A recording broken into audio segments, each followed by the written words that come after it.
Yeah, I mean, I think it's just going to be a growth part of the industry, of the property market.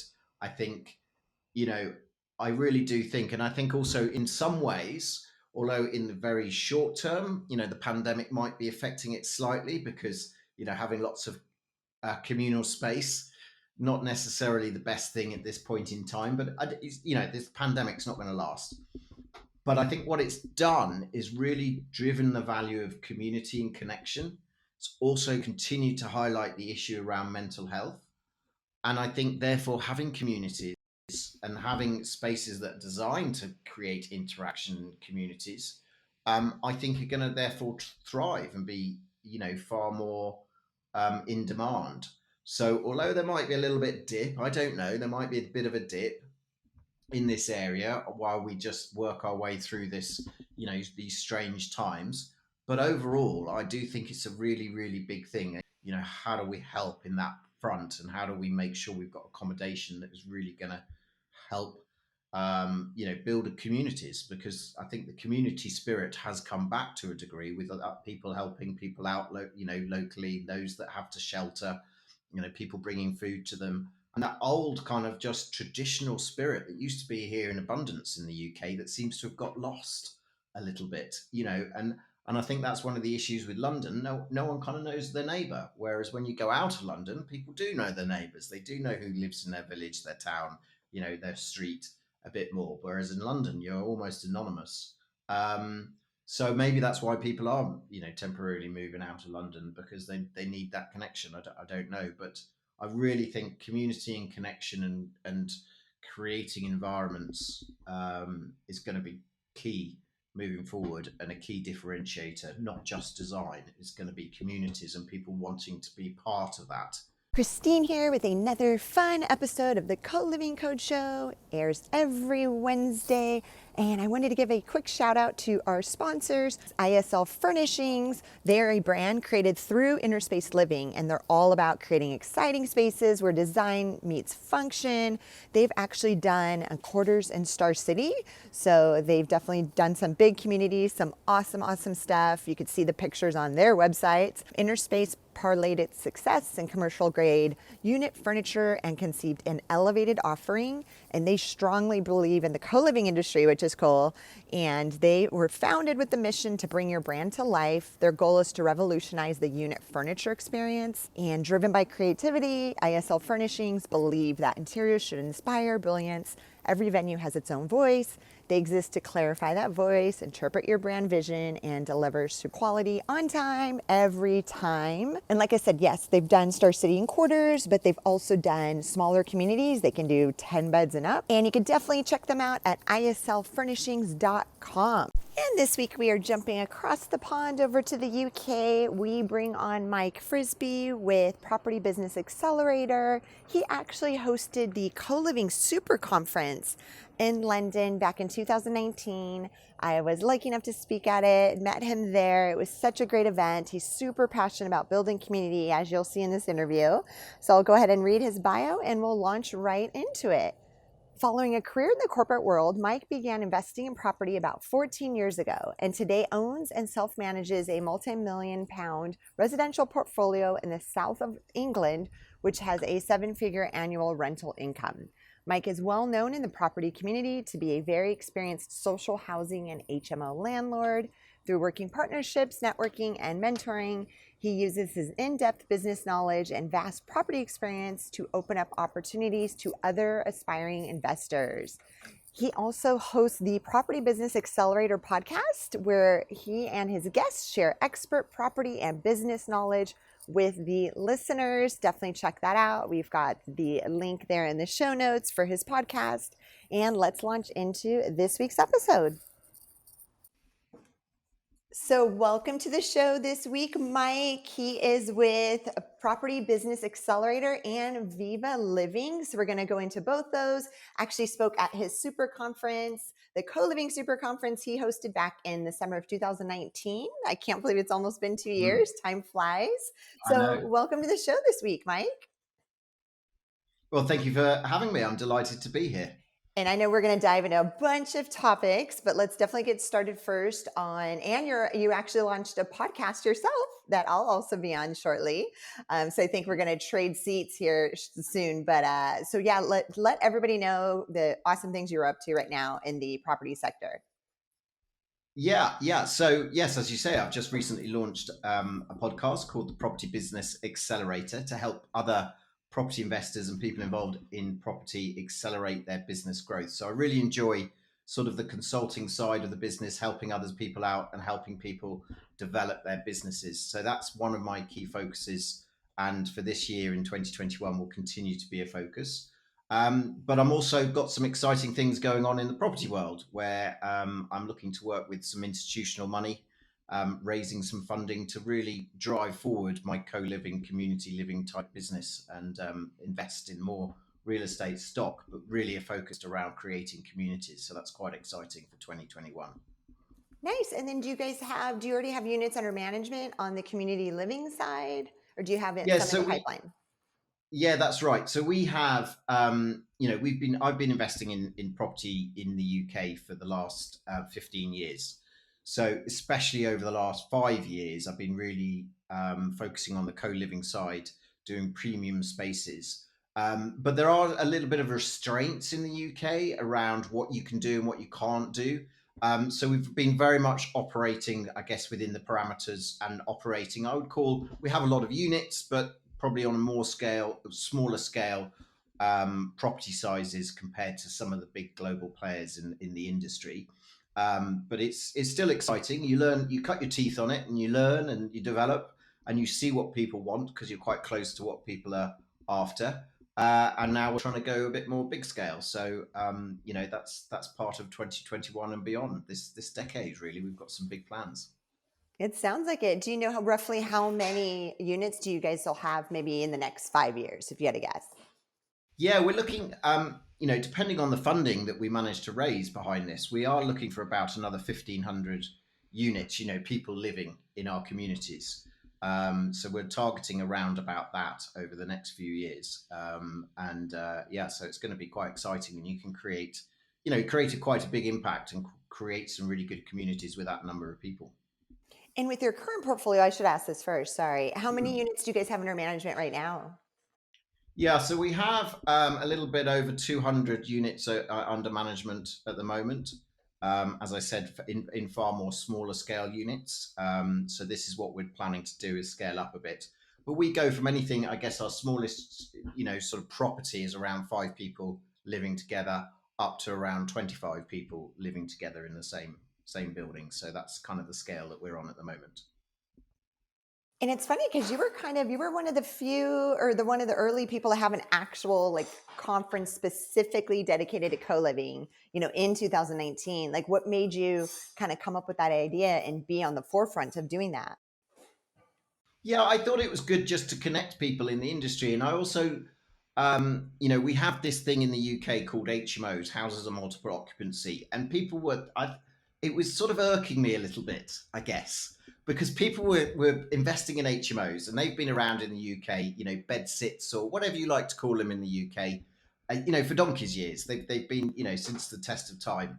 And really it was just, people renting by room as opposed to renting the whole place out, and there wasn't really any effort towards sort of the community side, the co-living side, and they were just starting because it was a new term. They started calling co-living.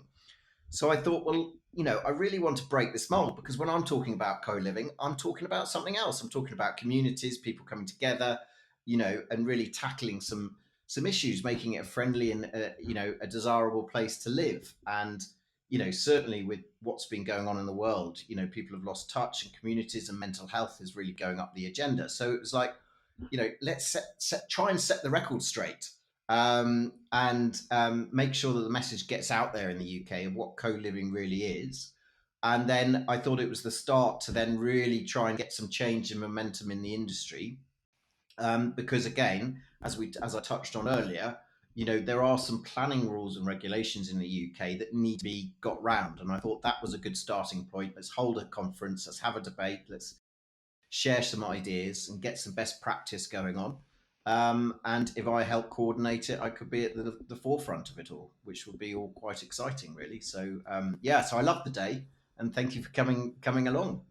Yeah, no, that was so much fun. That was amazing. It was such a good group of people, and it's exciting to see, especially in London, everybody's so excited about investing in property. And I took so many notes myself, so that was awesome. And so, speaking of the UK, of course, we would love your in-depth knowledge, perspective, insight on what's going on right now with Brexit. Yeah, so obviously we've literally just officially Brexited, having taken years to actually implement that vote that was around, 3.5, I think it was 3.5 years ago. It was amazing how long all of that actually took. And in a way, that's unleashed the property market a bit in some fashions. I mean, there's various reasons. So at the moment, we've actually got quite a buoyant property market despite the whole COVID thing and the country going into various lockdowns and things like that. Because a lot of people were uncertain as to what was going on in the property world and kind of held back. But as soon as we got a little bit of clarity, I think it's unleashed things. And then, we then got a bit more pent up demand because of lockdowns and things like that. And that was unleashed sort of halfway through last year. So homeowners and investors are all, trying to buy because there's a tax break at the moment up until the end of April. So a lot of people are piling into the market, which is creating, good demand, good volume of sales. And then the other side is obviously the tenant side. It's understanding, is this going to affect our tenants? Because a lot of the tenants within, certainly has been historically within my portfolio have come from Europe as well as the UK and different parts. Is it affecting that? And I do get asked that a lot. And I think it's just been a slow sort of trend of less people coming in from Europe. There's always a trade of people coming to the UK and people going back home again, having stayed some time in the UK. I mean, you've come over to the Europe for a while and gone back again. So just like that, really. But I just think there's a lower volume coming in, and the volume is going back as well. So I think there are slightly less tenants from Europe, but there doesn't seem to be too much of an issue at the moment with finding tenants. So I think there's almost an insatiable demand for accommodation in the UK. We're an island and we're not building enough, and the population is growing. So there always appears to be demand if you're in the right places. And does there seem to be other countries that are kind of coming in now from other, are there more Americans coming in now or? I don't see so many Americans coming in at the moment. I think obviously with the COVID, I think that is limiting people coming in as well. I think, for example, though, some of the, other countries that have strong links with the UK for whatever reason, I think places like South Africa, maybe even India, but definitely, I mean, it's a small place, but definitely Hong Kong, because there's some, unrest with China. And I think a lot of people are a bit concerned about that political uncertainty.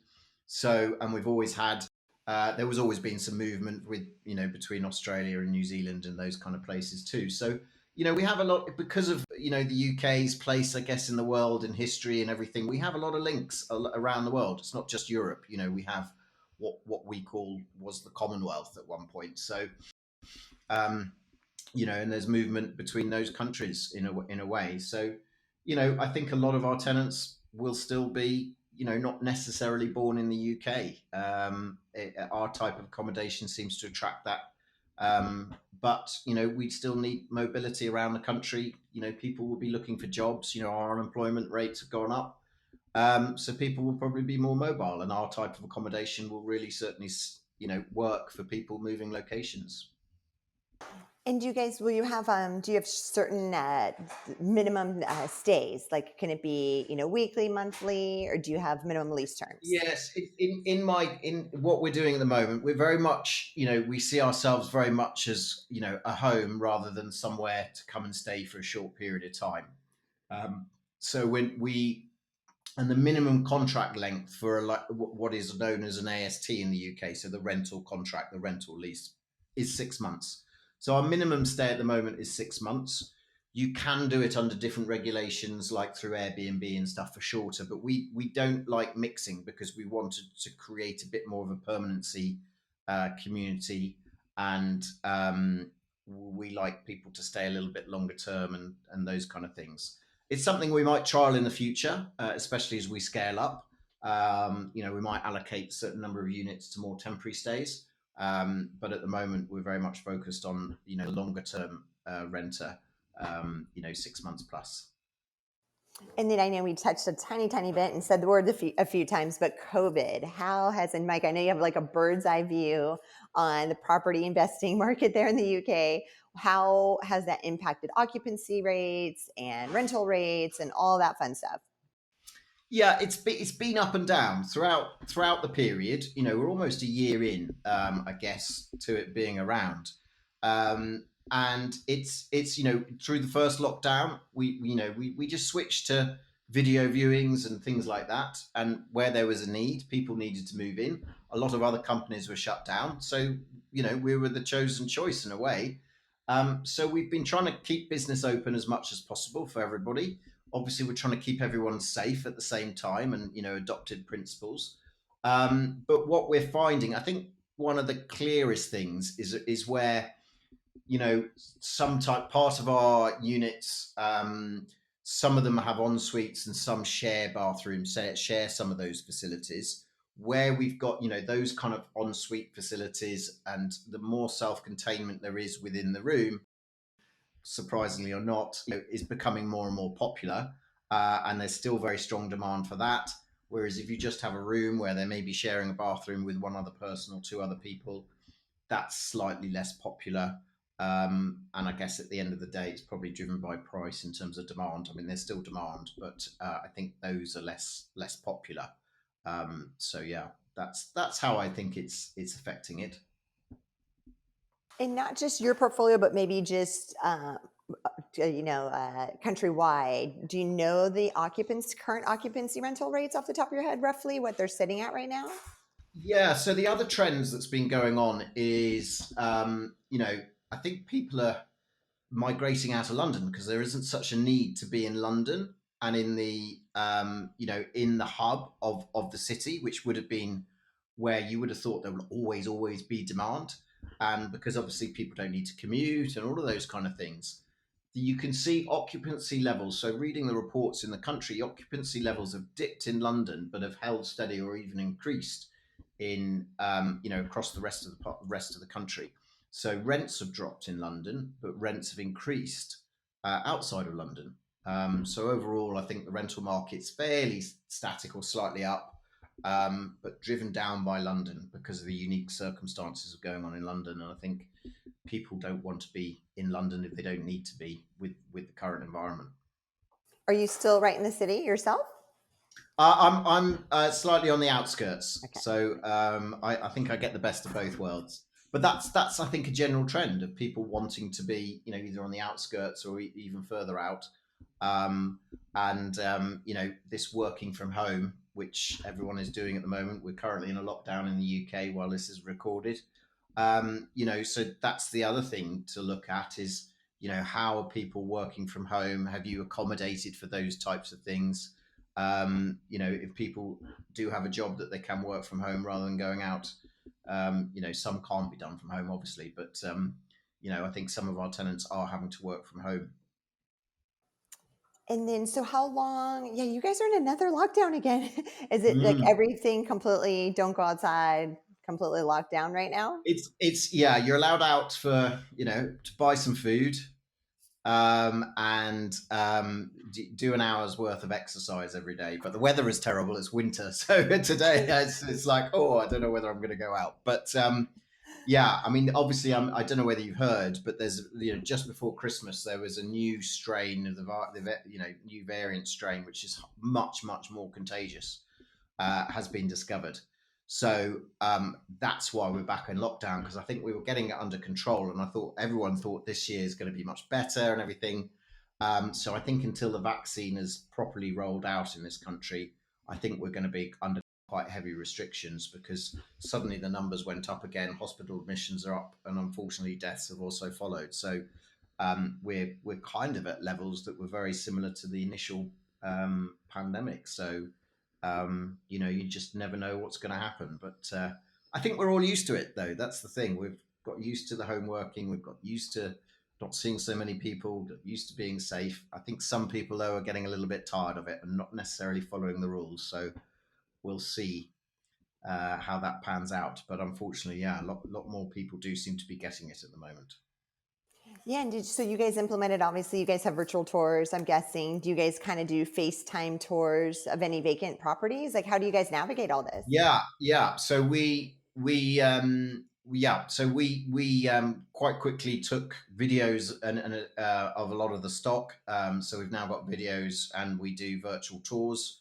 And Yeah, so a lot of it done is now done virtually. And if someone wants to move in, and then they move in, we've also got rules and regulations about changeovers and making sure that everything is given a break and cleaned properly and those kind of things. So yeah, it's pretty much virtual and seeing, but we're still, the property industry is one of the industries that's still allowed to be open within this time, because they see the need. People need places to live, and also it's a driver of the economy as well, I think. So they've got a half an eye on that, I think, as well, to allow the property and construction industry to try and continue.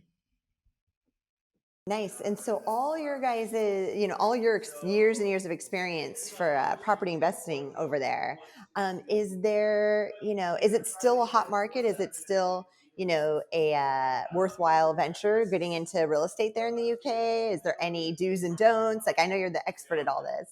Yeah. So, yeah, definitely. I mean, personally, I think, to be investing over the next couple of years, I think is a great time to be investing. At the moment, the market is a little bit hot because everyone's trying to squeeze in and save this tax, and there's been pent up demand, and everyone's, because home has become so much more important, because obviously we're spending so much more time in homes. So home has become much more important to everybody. So people are either improving their home or moving home. So there's suddenly a lot of activity because of all of this, especially even the younger generation who would have spent their time out and hardly ever spending any time at home. We had a lot of places where, people hardly spent any time at home, hardly cooked, hardly did all of these kind of things because they were out and about. They'd go to work and then they would go and see people. They were busy people and always doing stuff. And all of a sudden, being in the home, they suddenly sort of gone, oh, what is this? This is what our home is like. It's not quite how I like it. And so people are chopping and changing. So that's going on at the moment. That will calm down. And then I think that's a great time as an investor to start to think about it, because there's always people that need to sell.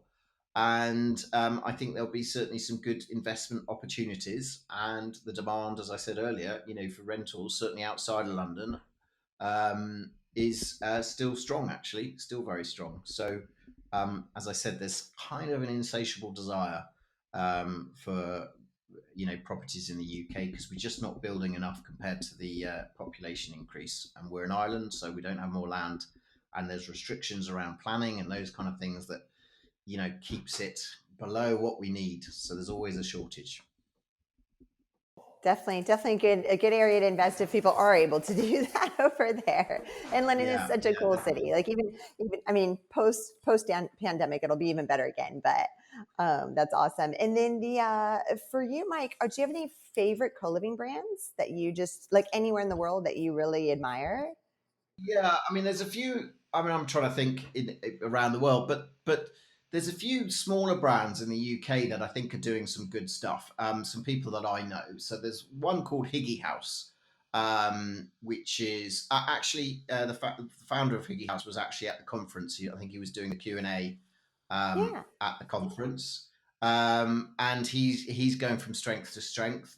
Design led spaces that are designed to encourage interaction within houses, to create communities and to create good places to live. I really like their funky designs and nice designs, and they're going well, and they're trying to roll out and expand. We've also got another brand called Co-Living Spaces that again seems to be a little bit ahead of some of the competition in this country. Um, and I guess those are a couple of the brands that I quite like and admire, because they are really throwing themselves into the design side of it, and they do look very very good. And you asked me where do I think the market's going in the UK, and I think being able to differentiate more through design and giving these desirable places and the correct locations and is really going to set you apart and is really going to continue to drive demand is where the I think as a smart investor you need to be.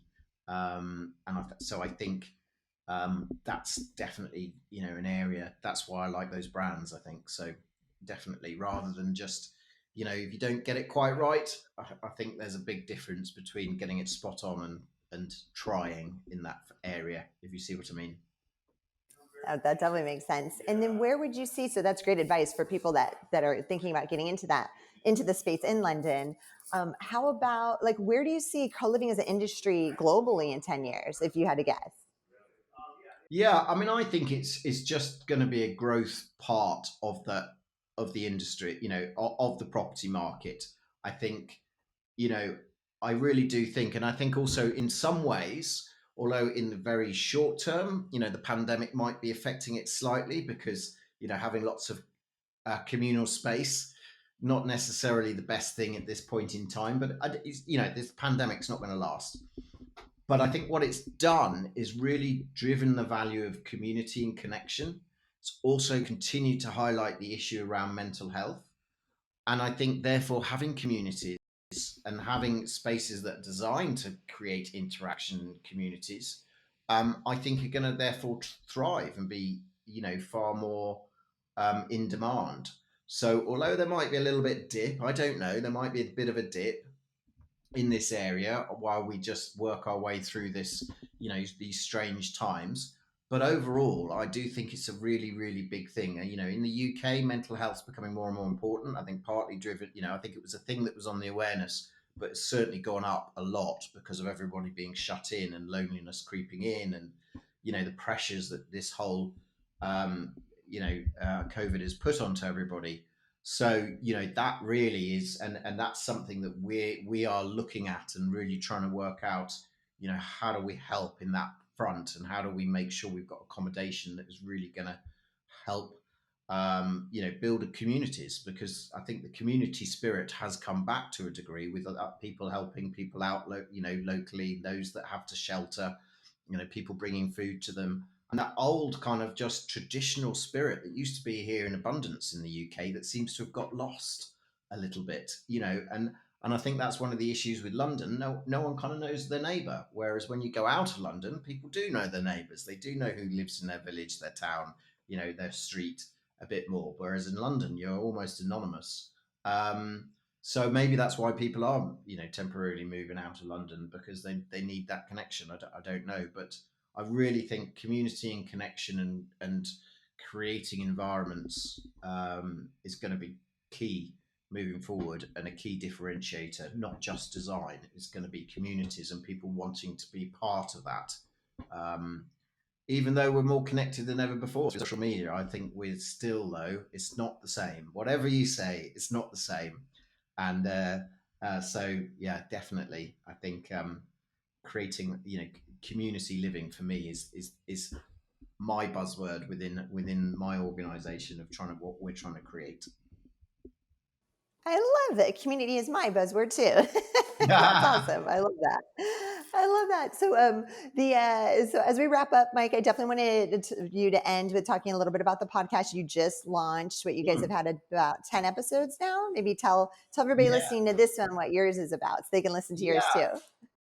So we're interviewing, all of lots of different people within the property industry, really to get their view of, what's worked for them, what's gone well, their area of expertise, so you can learn. And it's all focused around, I guess, their learnings, mainly focused around their learnings of their experience within the industry, whether they're an investor like myself, or whether they help and support. So maybe they're providing finance, maybe they're, the other day I was, we had a quite a specialist one around, financing for furniture in properties and understanding that, so all sorts of different things. We've had planning consultants on, so we've had the whole spectrum of, and it's all about property advice, business advice, so that you can learn and that you can really get involved in the UK property industry and accelerate your growth. Because I'm very much a believer that property is a business, not just an investment, where I think some people think, oh, it's just, we'll put some money in this and it'll magically give money back. But you need to think of it as a business and act. And many people want to, you see, leave the corporate world, get some independence through property. So it's there to help those kind of people. Awesome. We will definitely have that in our show notes, the link, so they can check out your podcast. Is it on video too, or just podcast? At the moment, it's on podcast, but we do have plans to launch a YouTube channel as well. So some of those will go onto YouTube, but we'll be creating new YouTubes and everything like that as well. So that's one of the projects for this year.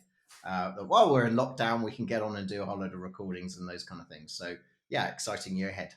It is. Well, awesome, Mike. Well, thanks for coming on this week, talking all about the property market in the UK and co-living. And we're excited to see Viva Living's growth throughout this year. I'm so glad you launched that. That's amazing. So thanks again for coming on this week. Well, thank you for having me. It's been a great chat, and nice to see that you're so well. Yes. Thanks. Bye. Bye. Thank you so much for checking out this week's episode. And keep in mind, we are on YouTube, Spotify, SoundCloud, and iTunes. And also, if you are a co-living community, you can reach out to us to be listed on the Kindred platform. That's KNDRD.io. It's a great way to showcase pictures, videos, virtual tours of your community. Also, we have a link in the show notes for our 3 books on co-living. You can also find one of them on Amazon.com if you'd like the print version. And lastly, a very quick shout out to our partners over at Isl Furnishings. They bring light to your vision and already work with some of the larger companies like Star City and Quarters. See you guys next week.